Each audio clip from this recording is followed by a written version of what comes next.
Hey guys, this is my 11th battle here, and I am re-narrating it because I have uploaded it before, but the quality wasn't very good, so I'm just doing a narration again. This would be then thus the first time I have an intro, and I would like to know if it's a good intro or not. It probably isn't, but it took about an hour. Maybe a bit more, a bit less, give or take. Yeah, and this battle probably happened a month ago. Yeah, about a month ago, since this is my second time narrating it. I normally narrate it a week after I battle, and then this will be a re-narration after a couple weeks, so yeah, about a month. So I just lead off with my Electrode, go for a Thunderbolt here. I just don't want the ninjas to send anything that can sweep, and I thought my Electrode had a Focus Sash. Unfortunately, it didn't. I forgot to give it an item, which is a bad thing. And I'm going to take a sip of a drink because my throat is hurting a bit. Anyway, I'm just keep on going for the Thunderbolts. It's doing decent. Well, obviously the damage is blocked by the substitute, so it would have taken a decent amount out if it had it, because Electrode's a pretty good lead. It carries Taunt, normally used for Rain Dance teams, but I don't have anything that can benefit from Rain Dance. In fact, it'll probably hinder some of my Pokemon, so that's why I don't have Rain Dance. I predicted a switch into something that could take a Thunderbolt, most likely a Ground type or an electric type like Jolteon or Electivire. Unfortunately, he goes into Gallade, so Thunderbolt would have probably done slightly over double that damage, since Thunderbolt with Stab is 142.5 power, and higher hidden power on its own is just base 70.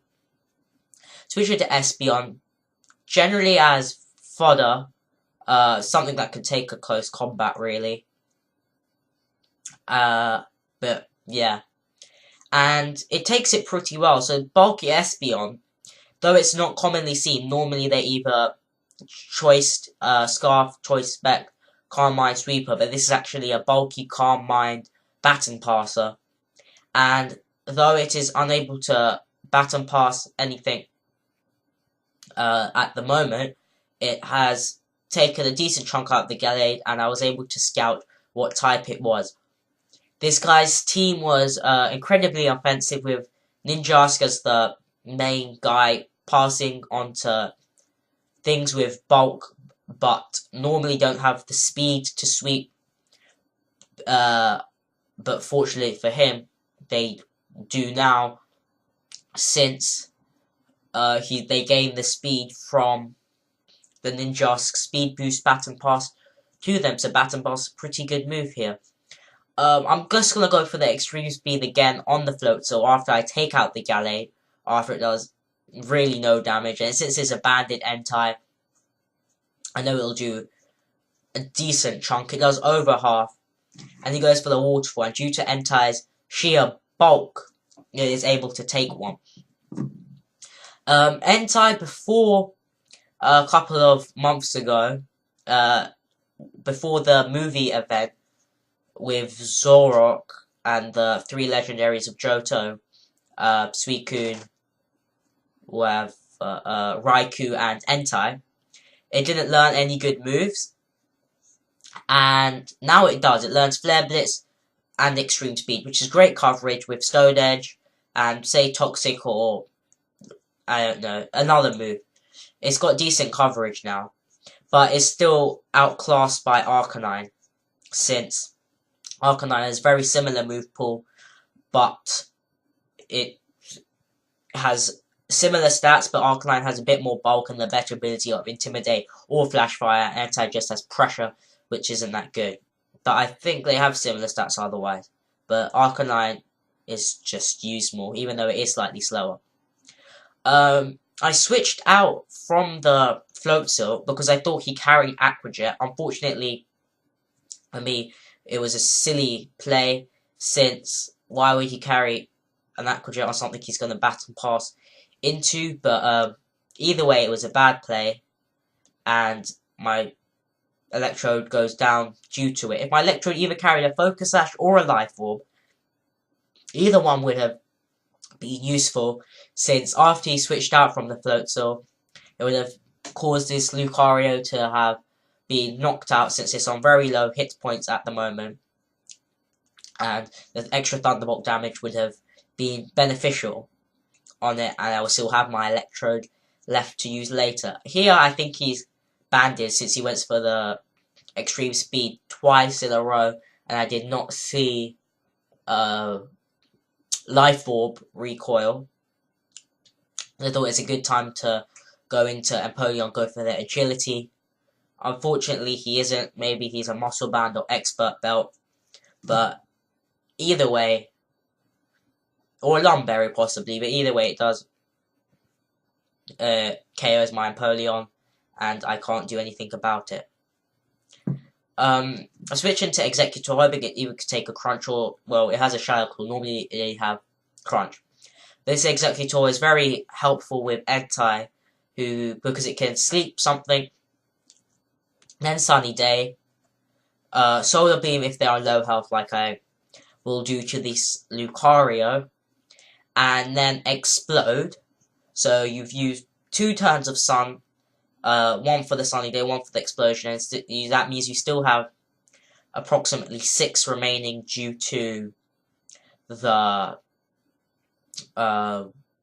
Heat Rock, which turns 5 turn weather for Sun into 8 turns.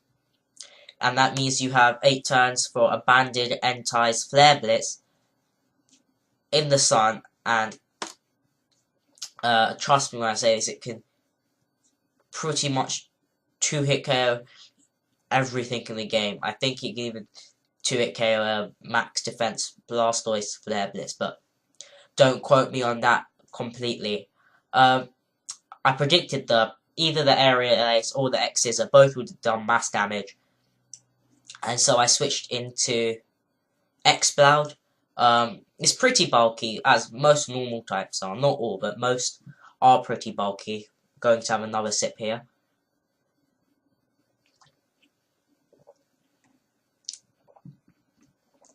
And I just go for the Hyper Voice again. And it does what? Takes out the Sarp anyway. And Exploud's special attack isn't too high, but it's good enough with Stab, Hyper Voice. And it's not incredibly bulky, but it can take a couple of hits. And this is probably, I'm saying far too much, but anyway, this is probably again, sorry, this is probably a banded Ninjask. Not a banded Ninjask. What am I talking about? Max attack Adamant Ninjask, and it can take 2 X-Scissors for a base 90 attack, base 120, base 90 base stat, and base 120 base power move. So it isn't too bad. Sorry, that last couple minutes, well, I was just thinking about something completely different. But anyway, he just goes into Infernape. I let it die. Exploud can't do anything anymore. Go for the substitute here, hoping he'll either go for the Vacuum Wave or Predict, or Vacuum Wave would have caused me to not have a substitute. So I just hope that his Fire Blast would miss, and I won't lose anything from it really, because any priority would take out the Espeon even at a quarter health. Just went for it for the heck of it. Maybe still that bit of Sun, maybe not. Don't particularly know, and there's 2 minutes left of this battle. So I go for Psychic here. It takes this Infernape down in 1 hit. Very quickly and easily.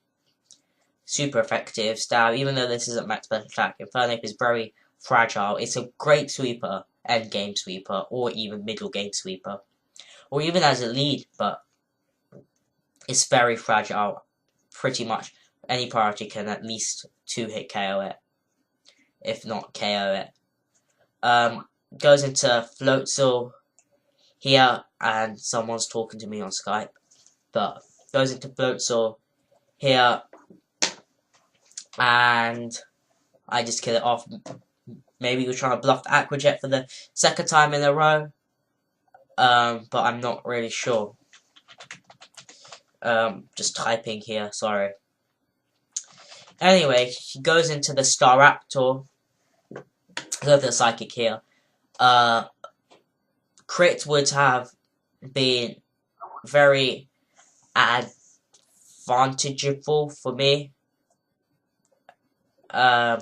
Yeah, it would have benefited me a lot since, yeah, I would have taken out the Staraptor, and the Staraptor's actually banded, so my Executor can't take a Brave Bird, and if it wasn't banded, it could, it can't take the return. If it was banded, it could probably knock it out due to the Brave Bird recoil. But either way, Empoleon would have been useful here, since the bandage return wouldn't have knocked out, and I could have taken it out with a Surf. But anyway, couple of seconds left. Please comment, rate, and subscribe, and I'll see you in the near future.